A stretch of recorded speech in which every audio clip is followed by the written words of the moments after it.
दोस्तों अगर आप भी श्रीलंका के शानदार सफर से प्रसन्न हैं तो इस वीडियो को लाइक जरूर कीजिएगा। दोस्तों श्रीलंका और पाकिस्तान के बीच फाइनल मुकाबला खेला जा चुका है, जहां इस मुकाबले में दोनों टीमों के बीच में एक ऐसी टक्कर देखने को मिली जो आज तक के इतिहास में किसी भी टीम के बीच में देखने को नहीं मिली थी। तो वहीं इस मुकाबले में श्रीलंका ने जीत दर्ज कर इतिहास रच दिया है। बताएंगे श्रीलंका के इतिहास के साथ फाइनल मुकाबले की पूरी हाईलाइट्स के बारे में, लेकिन उससे पहले आपको क्या लगता है श्रीलंका की टीम के एशिया कप 2022 में टूर्नामेंट जीतने के मुख्य कारण क्या है? अपनी राय कमेंट में जरूर बताइए। दोस्तों एशिया कप 2022 के फाइनल मुकाबले में पाकिस्तान और श्रीलंका के बीच रोमांचक मुकाबला देखने को मिला, जहां दोनों ही टीमें उतार चढ़ाव के साथ मुकाबले का रोमांच बढ़ा रही थी। जहां दुबई के स्टेडियम पर खेले गए इस मुकाबले में पाकिस्तान के कप्तान बाबर आजम ने टॉस जीतकर पहले गेंदबाजी करने का फैसला किया, जहां पर पाकिस्तान की टीम ने शानदार गेंदबाजी करते हुए श्रीलंका की टीम को 170 रन 6 विकेट के नुकसान पर बनाने दिए।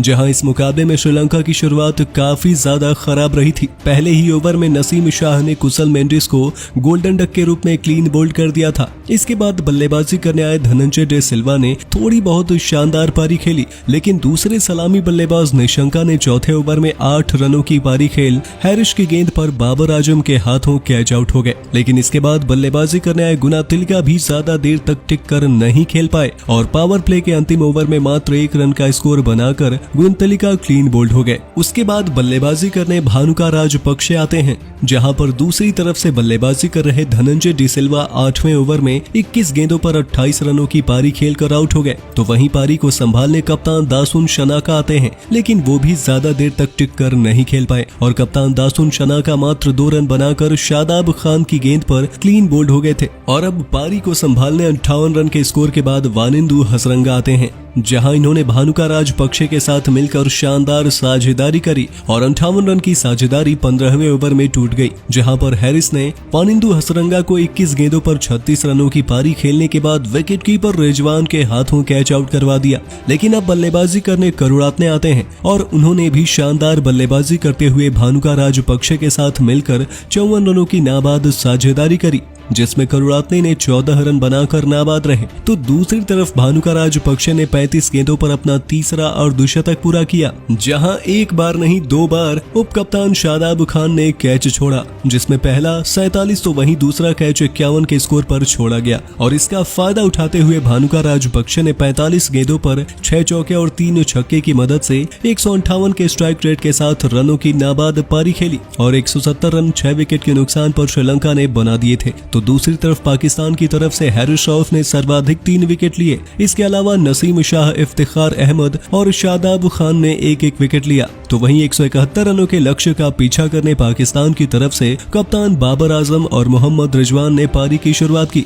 लेकिन गेंदबाज दिलशान मधुशंका ने बिना गेंद फेंके 9 रन दिशाहीन गेंदबाजी की और नो बॉल के रूप में दे दिए। तो वहीं पाकिस्तान को पहला झटका चौथे ओवर में लगा और एक साथ 2 झटके पाकिस्तान को लग गए, जहां गेंदबाजी करने आए श्रीलंका के गेंदबाज प्रमोद मधुशन ने कप्तान बाबर आजम को दिलशान मधुशंका के हाथों 6 गेंदों पर 5 रन बनाने के बाद कैच आउट करा दिया। और इसी के साथ बाबर आजम इस टूर्नामेंट के सभी 6 मुकाबलों में कुल 68 रन बनाए हैं। लेकिन इसके बाद बल्लेबाजी करने फखर जमान को पहली ही गेंद पर गोल्डन डक के रूप में क्लीन बोल्ड कर दिए और अब बल्लेबाजी करने के लिए इफ्तिखार अहमद आ चुके थे, जहां दोनों बल्लेबाजों पर काफी ज्यादा निगाहें टिकी हुई थी और 10 ओवर में 68 रन 2 विकेट पर बना देने के बाद मुकाबला रोमांचक स्थिति में पहुंच गया था। लेकिन 14वें ओवर में आखिरकार ये साझेदारी 71 रन के होने के बाद टूट गई, जहां प्रमोद की गेंद पर इफ्तिखार अहमद 31 गेंदों पर 2 चौके और 1 छक्के की मदद से 32 रनों की पारी खेलकर एशन के हाथों कैच आउट हो गए। और अब बल्लेबाजी करने के लिए मोहम्मद नवाज आते हैं, लेकिन 16वें ओवर में मोहम्मद नवाज भी चलते हुए दिखाई दिए, जहां पर करुणारत्ने ने मोहम्मद नवाज को 9 गेंदों पर मात्र 6 रन बनाने के बाद प्रमोद के हाथों कैच आउट करा दिए।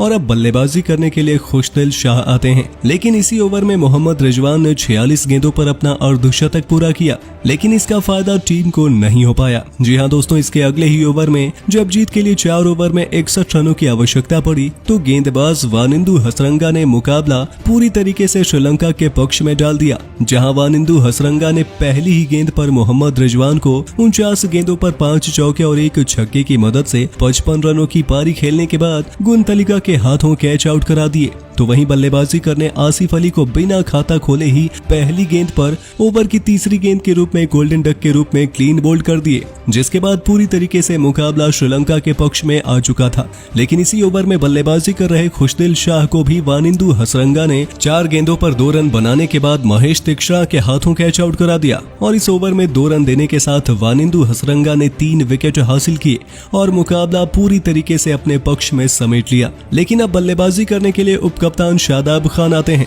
लेकिन शादाब खान भी 6 गेंदों पर एक चौके की मदद से 8 रन बनाकर महेश तीक्षणा की गेंद पर गुंतलिका के हाथों कैच आउट हो गए। तो वहीं बल्लेबाजी करने आए नसीम शाह 19वें ओवर में प्रमोद की गेंद पर 2 गेंदों पर 4 रन बनाकर करुणारत्ने के हाथों कैच आउट हो गए। इसके अलावा प्रतियोगिता की अंतिम गेंद करुणारत्ने ने हैरिस को 9 गेंदों पर एक चौके और एक छक्के की मदद से 13 रन बनाने के बाद क्लीन बोल्ड कर दिया और इसी के साथ 147 रन पर पाकिस्तान को पूरे 20 ओवर में ऑल आउट कर दिया, जहां श्रीलंका की तरफ से प्रमोद मधुशम ने सर्वाधिक 4 विकेट हासिल किए और इसके अलावा वानिंदु हसरंगा ने 3 हासिल किए। तो वहीं करुणारत्ने ने 2 और महेश तीक्षणा ने 1 विकेट हासिल किया और ये मुकाबला 22 रनों से श्रीलंका ने जीतकर 6वीं बार एशिया कप के टूर्नामेंट को अपने नाम किया। तो वहीं इस मुकाबले में man of the match Bhanuka Rajapaksa बने और player of the tournament Wanindu Hasaranga बने। तो दोस्तों, टीम को टूर्नामेंट जिताने में किस खिलाड़ी का सबसे महत्वपूर्ण योगदान रहा है, अपनी राय कमेंट में जरूर बताइए और ऐसे ही शानदार खबरों के लिए हमारे YouTube चैनल को सब्सक्राइब करना और वीडियो को लाइक करना बिल्कुल ना भूलें।